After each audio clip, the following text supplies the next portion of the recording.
মেয়ের পোশাক, অনেকে কমিশন করে মেয়ের পোশাক পরাইবো, তোর আমি কি বুঝবো? মানে ওই কি আসলে আবার পরে আবার অনেক প্রগতিশীল কথা বলে, মুক্তিযুদ্ধের নাকি ওরাই সবচেয়ে বেশি ধারণ করে, তো এইটা বলে আমি বুঝবোটা কি? মানে আমার অনেক ইমান আমি রাখতে চাই আসলে, কিন্তু এটা আমি কি রাখবো? মানে কোথায় গিয়ে দাঁড়াবো আমি? আজকে জামাত ইসলামের গালি দেয়, পশু কোলে নিয়ে রাখে, তরশু দিন তার পিছিয়ে হাঁটে, তারপরে দিন আবার একটা আরেকটা কথা, আমি কি বুঝবোটা কি? আমার মনে হয় যে জেনজি তারা এরকমই। হ্যাঁ, তাদের আপনার ওই আমাদের সময় যেরকম একটা কাঠামোর মধ্যে একজনকে ঢোকানো যেত, এই প্রজন্মকে ওইভাবে আপনি একটা কাঠামোর মধ্যে ঢুকাতে পারবেন না। তবে সামাজিক গণতন্ত্রী হবারই ধাঁচ এদের মধ্যে আছে, এবং এদের দলে অনেক নারী সদস্য আছে যে নারী নেতৃত্বকে আমার বেশ প্রতিশ্রুতিশীল মনে হয়েছে। এবং প্রতিদিনই তো এদেরকে আপনার ওই সমাজের নানান জিজ্ঞাসার মুখোমুখি হতে হচ্ছে। এবং এরা যেহেতু আপনার ওই প্রচলিত আমাদের সমাজের প্রচলিত প্রগতিশীলতার সংজ্ঞার সঙ্গে মিলছে না, সেই কারণে তাদেরকে প্রগতিশীলতার পৈতেটা পড়ানো যাবে নাকি তাদেরকে আমরা ডানপন্থী বলে আদারায়ন করে দেব, অপরায়ণ করে দেব? আমাদের তো নানান রকম সুপিরিটি কমপ্লেক্স আছে, এটারই আমার মনে হয় যে ওরা ভিক্টিম। আমার মনে হয় যে আপনার কথা তো খুবই যৌক্তিক এবং খুব তীক্ষ্ণ। আপনি বলেছেন যে মানে আমরা তাকে অপরায়ণ করবো কিনা এবং একটা ক্লাসের মধ্যে এটা কোনো ঝামেলা আছে কিনা, আমাকে ওই কথাটা খুব শুনতে হয়। কিন্তু আমার কাছে মনে হয়, আমি এটা দর্শকদের কাছে পরিষ্কার করতে চাই, যে যদি ক্লাসের কথা বলা হয়, এই এনসিপিতে যারা রাজনীতি করতেছেন বলে আমি চিনি, হান্নান মাসুদ সাহেব ইনক্লুডেড, নাহিদ ইসলাম সাহেব থেকে শুরু করে, তাদের থেকেও আমি এর চেয়েও হাম্বল ফ্যামিলি থেকে আমি আসছি। আমার আশাটা, আমার আপব্রিঙ্গিং যদি এটা এই ক্লাস দিয়ে যদি আপনি বিবেচনা করেন, সেইটার ক্ষেত্রে আমি তাদের সম পর্যায়ের অথবা নিম্ন পর্যায়ের, মানে এলিট হওয়ার কোনো সম্ভাবনা আমার নাই, কিন্তু কোশ্চেনটা আমার তুলতেই হবে। যাই হোক, আমি ডক্টর জাহিদ রহমানের কাছে একটা আসতে চাই। ডক্টর জাহিদ, একটা হচ্ছে যে এই আইডেন্টিটির ক্ষেত্রে কিন্তু এনসিপি কিছু প্র্যাকটিক্যাল প্রবলেম আছে। একটা প্র্যাকটিক্যাল প্রবলেম হচ্ছে ওদের জন্য আমরা কোনো স্পেস রাখি না। দ্বিতীয় প্র্যাকটিক্যাল প্রবলেম আমি মাসুদ ভাইয়ের শুনে মানে যদি ধরতে পারি, আমি এটা বুঝে থাকি, আমরা আসলে ওদের প্রতি একটু বেশি নিষ্ঠুর, বেশি কট্টর এবং অনেক আগে থেকে সমালোচনা শুরু করলাম। তার ফলে যেটা হইলো, ওরা আসলে যেটা ওদের ভালো দিকগুলি যেখানে আমরা ওদেরকে গাইড করতে পারতাম, যেমন ডক্টর জাহিদ, আমি মনে করি বাংলাদেশে একটা অভ্যুত্থান পরবর্তী সরকারের পরে যদি একটা রাজনৈতিক দল হয়, ডক্টর জাহিদের মতো চোখা লোকের অবশ্যই সেই দলের উপদেষ্টা হিসাবে জয়েন করা উচিত ছিল পদ দেখানোর জন্য, কিন্তু সেটা সে করে নাই। বড় আপনি একটা সেফ রুট নিলেন, যেখানে হচ্ছে বিএনপি আইসা হয়তো আপনাকে মন্ত্রী বানাবে বা বিশ্ববিদ্যালয়ের উপাচার্য বানাবে, কি বানাবে জানি না, কিন্তু অনেকে মনে করে যেটা বানাবে। এইটা কি ঠিক হইলো? আমরা যদি ইতিহাস এই জায়গাটা আসলে কে বিবেচনা করবে, মানে আমরা আমাদের সূর্য সন্তানদের যদি আমরা বলি 24-এর সূর্য সন্তানদের আমরা কিভাবে বিবেচনা করলাম? আমি পড়তে পারি যেই কমেন্টে আমার চোখ আটকায় যায়, সেই কমেন্টটা একটু পয়লা শোনাই। জনাব নাইম মিয়ার কমেন্টে আমার একটু চোখ আটকায় গেছে, ইতিহাসিক কমেন্ট, এটা বইলা আপনার কাছে আমি আসতেছি। সেটা হলো, মহিউদ্দিন ভাই, আপনাকে ভালো সাংবাদিক মনে করেছিলাম, এখন দেখি আপনিও বিএনপির দালালি শুরু করেছেন। সিরিয়াসলি? আচ্ছা, যাই হোক, ডক্টর জাহেদ, আপনি যদি একটু বলেন। বিএনপির সময় আপনারও মন্ত্রী হওয়ার একটা সম্ভাবনা দেখা যাচ্ছে। আচ্ছা, হ্যাঁ, জনাব নাইম মিয়া মনে করছেন এটা, জনাব তারেক রহমান।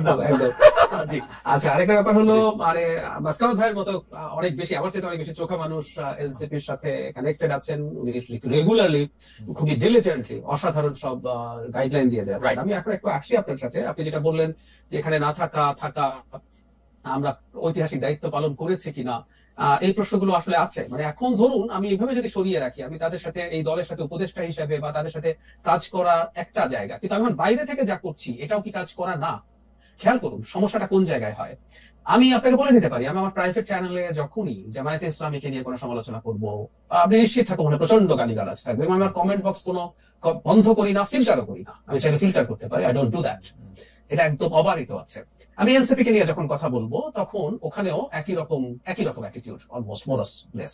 অথচ হতে পারতো না যে এই মানুষটা দীর্ঘ একটা সময় শেখ হাসিনার বিরুদ্ধে তার যতদূর সামর্থ্য আছে সে লড়াই করার চেষ্টা করেছে। এটা তো শুধু জুলাই আগস্ট না, আমি আমার অ্যাক্টিভিজমের বয়স যখন ব্লক থেকে হিসাব করি, যখন হাসিনা কনস্টিটিউশন অ্যামেন্ড করে তত্ত্বাবধায়ক বাতিল করলো 2011 থেকে, I've got a very long track record. এবং আমি তো শুরুর দিন থেকেও এই সরকার বা এনাদের বিরুদ্ধে কথা বলতে শুরু করি, কোন একটা সময় আস্তে আস্তে এটা শুরু করেছি। সো আমার এই সমালোচনাগুলোকেও যদি তারা গ্রহণ করার চেষ্টা করতো, যে বোঝে দেখার চেষ্টা করতো যে কি হয়েছে, এই যে অপরায়ণের কথা বললেন মাসুদ, আমাকে তো অপরায়ণ করা হচ্ছে বা ট্যাগ দিয়ে দেওয়া হচ্ছে, আমি বিএনপির দালাল বা আমি ওর দালাল, তার দালাল। সো বাইরে থেকেও যিনি ক্রিটিক করেন, যিনি গণতান্ত্রিক হয়ে উঠতে চান, সেগুলো কিন্তু এক ধরনের উপদেষ্টার মতো ব্যাপার।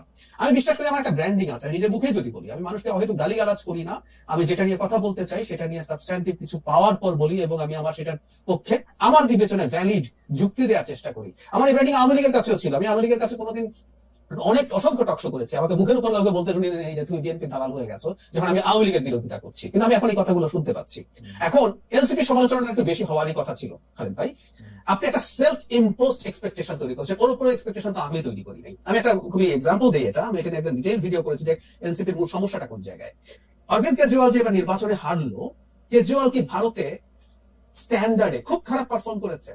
আপনি কেজরিওয়ালের চাইতে খারাপ পারফর্ম করা লোকজনকে পুনর্নির্বাচিত হতে দেখেছেন ভারতে। কিন্তু সমস্যা কি হলো, কেজরিওয়াল তার ব্র্যান্ডিং তৈরি করেছে, ভোট পেয়েছে, আমি দুর্নীতি ছেটিয়ে বিদায় করব, আমি সুশাসন নিশ্চিত করবো, ওনার প্রথম 2 টার্মে। থার্ড টার্মে এসে তার, সেকেন্ড টার্মে শেষে এসে তার এই যে শুল্ক নিয়ে যে করাপশন, তার ব্যক্তিগত বিলাসিতা, মানে একজন মুখ্যমন্ত্রী তার বাড়িতে ইটালিয়ান মার্বেল লাগিয়েছে, এটা কেজরিওয়াল বলে প্রবলেম হয়েছে। এটা অন্য আরেকজন বললে হয়তো, যোগী আদিত্যনাথ করলে দেখতেন মানুষ এটাকে প্রবলেম হিসেবে দেখতো না, কারণ হচ্ছে কেজরিওয়াল নিজেকে এভাবেই ব্র্যান্ডিং করার চেষ্টা করেছে, এটাই তার রাজনীতি ছিল। এখন সমস্যা হচ্ছে এনসিপি নিজের উপর এখানে একটা এক্সপেকটেশন নিজে তৈরি করেছে, আমরা তৈরি করিনি। ধরুন বিএনপি লোকজন চাঁদাবাজি করবে, ফর গডস সেক, বিএনপির লোকজন আগে চাঁদাবাজি করেছে, এটা জানে সবাই। সো বিএনপির লোকজন যখন চাঁদাবাজি করে, বরং বিএনপি কিছু ব্যবস্থা নিয়েছে, এটা স্বীকৃতি, ব্যবস্থা নেওয়া মানে কিন্তু স্বীকৃতি দেয়া, বরং সে প্রশংসা পাচ্ছে যে সে তো কিছু ব্যবস্থা নেওয়ার চেষ্টা করছে। খেয়াল করুন, সমালোচনা হচ্ছে। কিন্তু এনসিপির লোকজন যখন এই কাজটা করে, কারণ সে বিএনপি চাঁদাবাজিকে সমালোচনা করে, সে নতুন বন্দোবস্তের আলাপ করে, নতুন বন্দোবস্তের আলাপ করে যখন আমি তার সমালোচনা করি, যখন যুক্তি দিই, তখন আমাকে যখন গালি দেয়, তখন আবার উল্টো আমাকে যখন আওয়ামী লীগ গালি দেয় আমার খারাপ লাগে না, কারণ পুরান বন্দোবস্তের লোক, আমি জানি। তাহলে যখন জামায়াত গালি দেয় আমি মনে করি ও পুরান বন্দোবস্তের লোক। আপনি যদি আমাদেরকে একটু সময় দেন, আমাদের প্রডিউসার একটু বলতে পারি, যেহেতু আজকে আমি বেশি কথা একটু বলছি, একটু সময় যদি একটু বাড়ায় নেই আমরা, তাহলে আমরা মাসকাত ভাইয়েরও যদি একটু সময় থাকে, একটু যদি সময়টা আমরা একটু বাড়ায় নেই, একটু কথা বলতে পারি। কিন্তু ডক্টর রহমান, আপনি আমাকে একটা কথা বলেন তো, আমি আপনার এই আর্গুমেন্টটা শুনছি, যেহেতু আমি ভিডিওগুলো আমি ফলো করি, আপনার লেখা আমি ফলো করি, কিন্তু আপনি আমাকে একটু বলেন তো যে এনসিপি আসলে রাজনীতিটা কেমনে করতে পেরে, বাংলাদেশের যে রাজনীতি বিএনপি, আওয়ামী লীগ, জামায়াত ইসলামী, জাতীয় পার্টি আমাদেরকে যে রাজনীতির মধ্যে নিয়ে গেছে, রাজনীতিটাকে যেই জায়গায় নিয়ে গেছে, সেই জায়গায় এনসিপি আসলে কি করতো? আপনি দেখেন এনসিপি 64টা জেলা ঘুরছে, আমি এনসিপির লোকজনের সাথে কথা বলি, এনসিপির লোকজন আমার সাথে কথা বলে, আমি এখন আর তত বলতে চাই না, ওদেরই অনেকে আমার সাথে কথা বলে, আমি জানি ওরা কিন্তু পয়সা বাঁচানোর জন্য সরকারি ফেসিলিটি গুলিতে থাকছে, সার্কিট হাউস, ডাক বাংলো, এগুলিতে থাকছে, তারপরেও কিন্তু অনেক টাকা খরচ হচ্ছে। এই টাকাগুলি কোথেকে আসবে আসলে? এই টাকাগুলি কিন্তু নিয়ে ওরা নেসেসারিলি ওদের পকেটে ভরতেছে না, জাহেদ। হ্যাঁ, তাহলে এখন ওরা কি, মানে রাজনীতি কিভাবে করবে? এখন কি এই পদযাত্রাটা না কইরা ওদের এটা মানে অনলাইনে করা উচিত ছিল?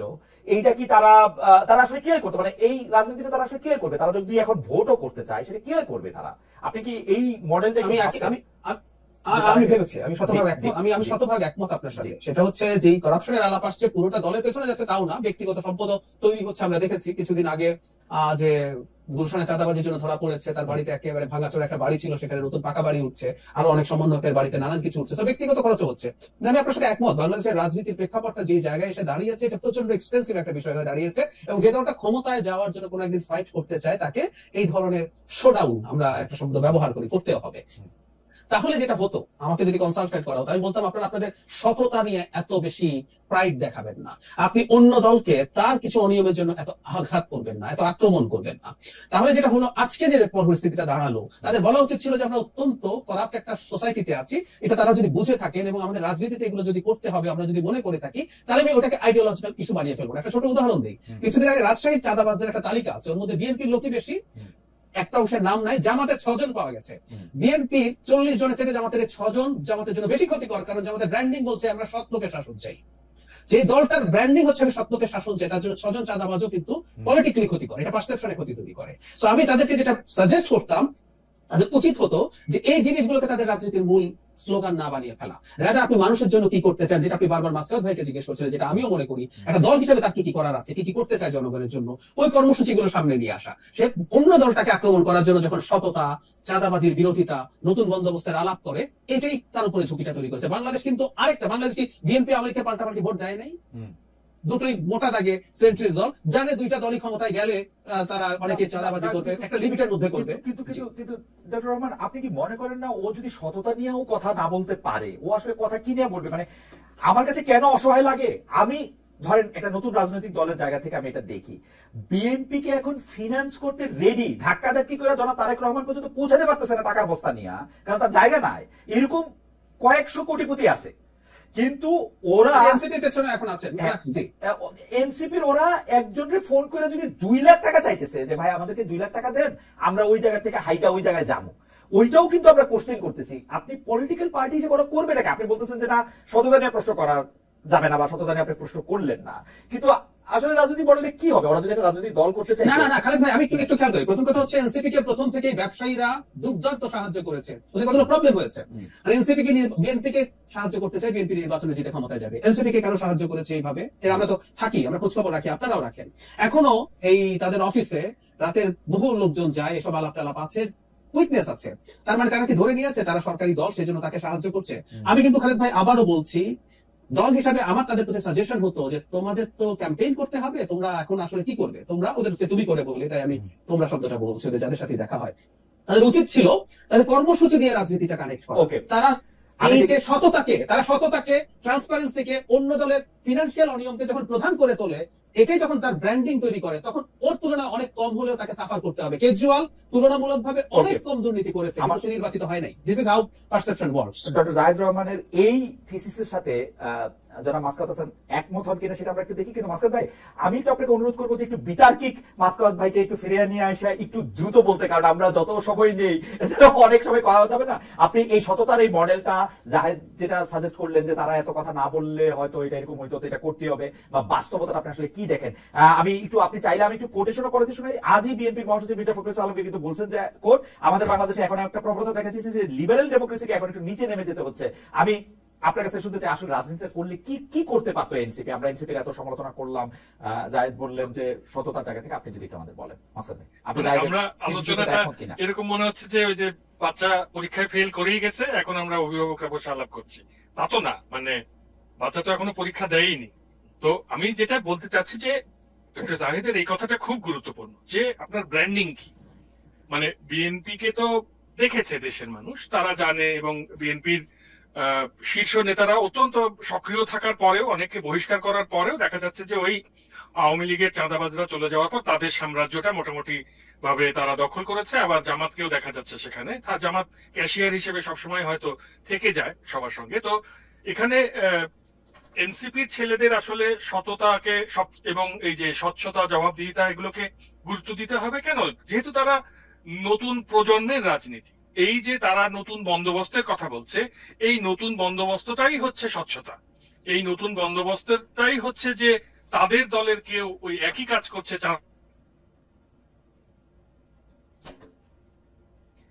আমরা কি মাসকাত ভাইকে শুনতে পাচ্ছি?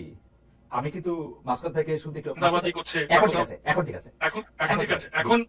এখন ব্যাপারটা হচ্ছে যে ধরুন বাংলাদেশের রাজনীতিতে আমরা সবাই জানি যে বিএনপি, বাম দল, এমনকি ইসলামপন্থী দলগুলো, তাদের যে রেটরিক, তাদের যে ভাষারীতি, তা মোটামুটি শালীন ছিল।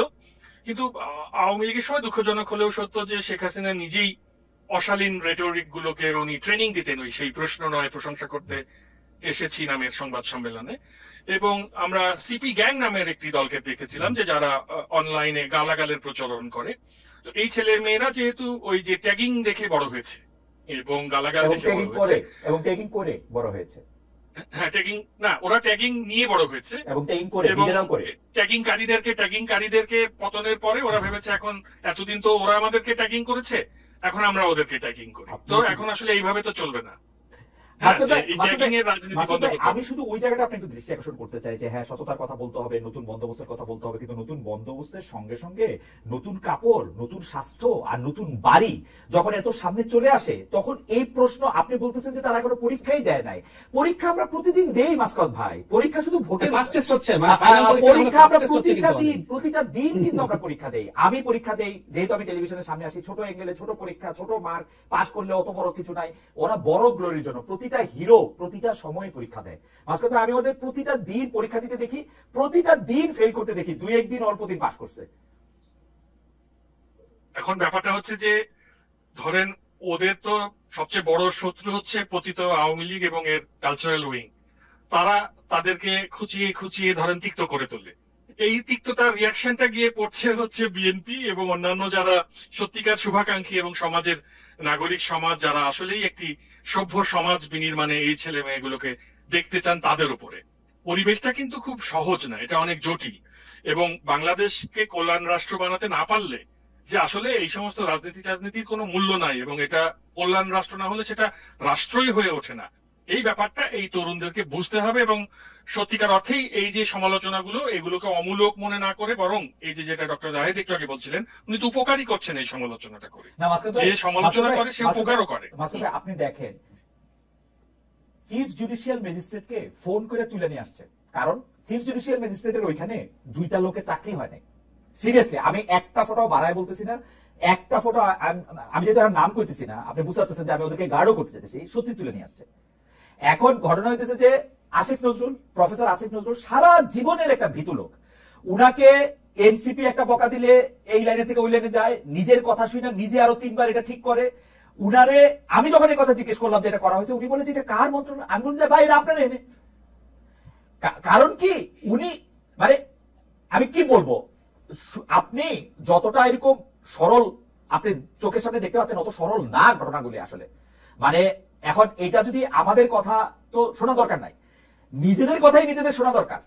হাসনাত আব্দুল্লাহর আমি জিজ্ঞেস করলাম বাবু তুমি এই গাড়ি কই পাও, বলে যে আপনার মতো এরকম 1 লক্ষ খালেদ মহিউদ্দিন আছে যে আমার গাড়ি দিতে পারে এখানে। ভাই তুমি ইংরেজি সাহিত্যে পড়ছো, সবার আগে তো পড়বা there is no free lunch in this world. তোমার যে গাড়ি দিচ্ছে সে কোনো না কোনো একটা কারণে দিচ্ছে, এটা বোঝার জায়গাও নাই, সাজিদ আলমেরও নাই, আর এই মাহফুজ সাহেবেরও নাই, আসিফ সাহেবেরও নাই। তো এত নাই নয় আমি কই যাবো, নাহিদ সাহেবেরও নাই। আপনি আপনি আমার কথা শোনা দরকার নাই, আপনি আমার কথা শোনা দরকার নাই মাসুদ ভাই, আমার কথা শোনা দরকার নাই। আপনি উমামা ফাতেমার কথা, মাহফুজ আলম সাহেবের প্রথম স্ট্যাটাসটা, নাহিদ আলম